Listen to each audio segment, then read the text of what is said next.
As promised, here's your video for this Wednesday. Even though I'm uploading it on Thursday, I'm very sorry. I am actually dying to death because I'm a man, so it's cancer of the Ebola. Excuse me. Orange juice. PS4 USB extenders, should you bother? The concept is simple. They're already for sale all over the place. There's lower end cheap Chinese imports, and there's a bit more of a premium spend one right at the fucking top. This is a PS4 USB extender. As you can see from the front, there is 5 USB slots. 1, 2, 3, 4, 5. You'll notice the right one is blue and the other 4 are white. And this is how it looks. And then at the back, you've obviously got 2 USBs. And notice one's white and one's blue. Very simple colour coding. Blue is 3.0. White is supposedly 2.0.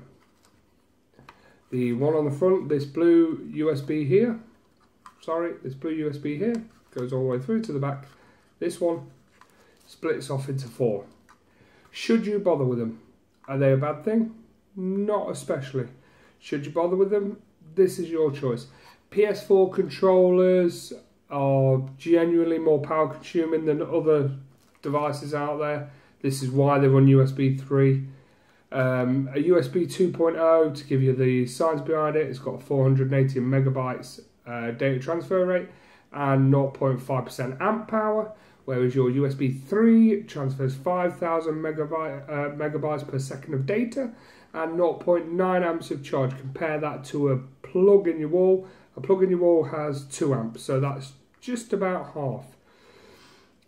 For me, one splitting into 4, I would be surprised if you still, even though they are labelled as USB 2 and they are by law technically allowed to be called USB 2, I'd be surprised if you got that sort of power rate or that sort of transfer rate.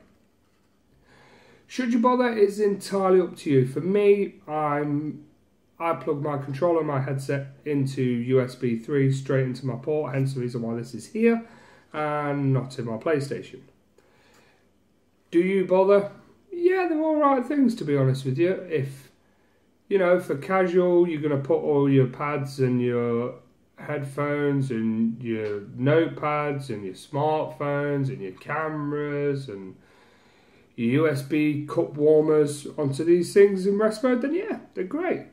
If not, then you don't really need it. You don't need the 4 ports there. At the end of the day, if you are going to charge off of 4 things off of a USB device, you're best off sticking a couple on a wall charger. And let's face it, we've got all of us now have got 8, 9, 10s in our house.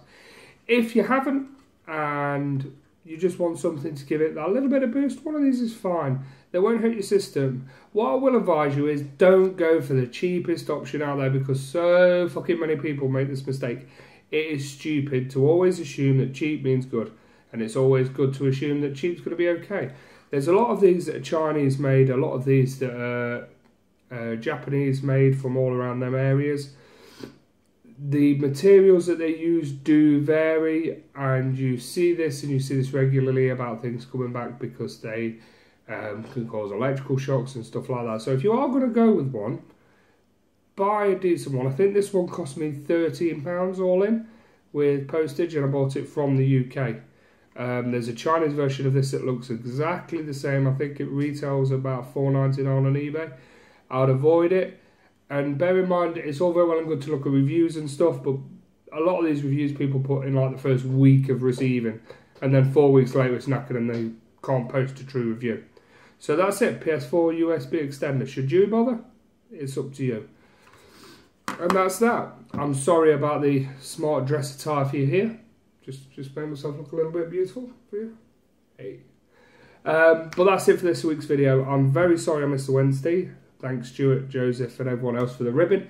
I'll try and make sure that I really hit every other Wednesday. I'll try and record one in advance when I'm on my long week. So cheers, thanks.